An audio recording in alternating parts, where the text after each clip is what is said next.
Mathew Jacob ഇവിടെ doctor സൂചിപ്പിച്ചതുപോലെ തെറ്റിദ്ധാരണകൾ, മുൻവിധികൾ, ആശങ്കകൾ, അതോടൊപ്പം തന്നെ അന്ധവിശ്വാസങ്ങളുടെ കാര്യം കൂടെ സൂചിപ്പിക്കുകയുണ്ടായി. ഇതിൻ്റെയൊക്കെ പേരിൽ ഇത്തരത്തിൽ പലരും മാറിപ്പോകുമ്പോൾ ഇത് ഒരുപാട് കുടുംബങ്ങൾ ചോദ്യമായി തന്നെ മുന്നോട്ട് കൊണ്ടുപോകുമ്പോൾ മറുവശത്ത് ഒരുപാട് കുടുംബങ്ങൾ വീണ്ടും നേരത്തെ ഇവിടെ സൂചിപ്പിച്ചതുപോലെ കാത്തു നിൽക്കുന്ന അവസ്ഥയിലേക്ക്, ജീവിതത്തിലേക്ക് എന്ന് തിരിച്ചു വരാനാകുമെന്ന് കാത്തിരുന്ന ആ കാത്തിരിപ്പ് കൂടി അവസാനിച്ച് പലരുടെയും ജീവിതം തന്നെ നഷ്ടമാകുന്ന അവസ്ഥയുള്ള റിപ്പോർട്ടുകൾ മാധ്യമങ്ങൾ തന്നെ സോഷ്യൽ മീഡിയ തന്നെ ചർച്ചയാക്കുന്ന ഈ കാലത്ത് ഈ ഒരു ദിവസത്തിൽ ഇത്രയും വർഷമായി ഇതിൻ്റെ ഒരു പ്രാധാന്യം ഇനിയും കൂടേണ്ടതിൻ്റെ ആവശ്യകത എന്താണ്?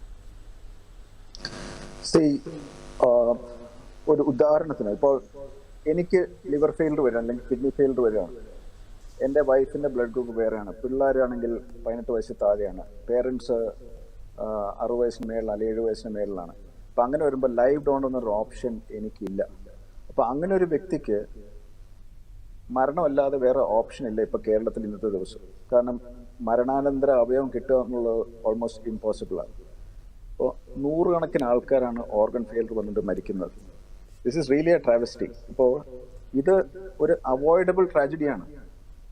ആൾക്കാർ ഇങ്ങനെ മരിക്കേണ്ട യാതൊരുവിധ കാര്യമില്ല.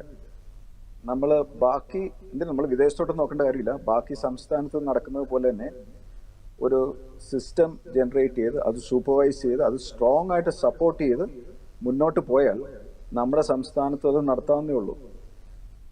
ഇനി എന്തുകൊണ്ട് നമ്മുടെ സംസ്ഥാനത്ത് നടക്കുന്നില്ല എന്നുള്ളതാണ് നമ്പർ 1 ചോദ്യം. ഇഫ് യു ആസ്ക് മീ, എൻ്റെ നമ്പർ 1 ആൻസർ ഡോക്ടർമാർ തന്നെയാണ്. അത് നമ്മൾ പുറത്തോട്ട് സമൂഹത്തോടോ തെറ്റിദ്ധാരണയോ സിനിമയോടോ ഒന്നും പറഞ്ഞിട്ട് കാര്യമില്ല. ഇനി അതിനെക്കാട്ടും ഇമ്പോർട്ടൻറ്റ് ചോദ്യം, എന്തുകൊണ്ട് ഡോക്ടർമാർ ഇതിന് മുന്നോട്ട് വരുന്നില്ല എന്നുള്ളതാണ്. കാരണം ഈ സർട്ടിഫൈ ചെയ്യുന്ന ഡോക്ടേഴ്സിന് ആക്ച്വലി ട്രാൻസ്പ്ലാന്റുമായിട്ട് യാതൊരു ബന്ധവുമില്ല. അവർ ന്യൂറോളജിസ്റ്റ് അല്ലെ ന്യൂറോ സർജൻസ് അല്ലെ ഇൻറ്റൻസീവ് കെയർ ഡോക്ടേഴ്സാണ്. അവരൊരു നല്ല കാര്യമാണ് ചെയ്യുന്നത്. അവർ ബാക്കി പേഷ്യൻസിനും സമൂഹത്തിനും വേണ്ടി നല്ല കാര്യമാണ് ചെയ്യുന്നത്. അപ്പോൾ ഈ ഒരു ഡൊണേഷൻ നടന്നു കഴിയുമ്പോൾ അവർക്കെതിരെ അലിഗേഷൻസ് വരുമ്പോൾ അവരെ സപ്പോർട്ട് ചെയ്യുകയാണ് നമ്മുടെ ഇവിടുത്തെ സിസ്റ്റം വേണ്ടത്. For example appropriate authority, DME, കേസോട്ടോ, ഇങ്ങനത്തെ ഓർഗനൈസേഷൻസ് ഉണ്ട്.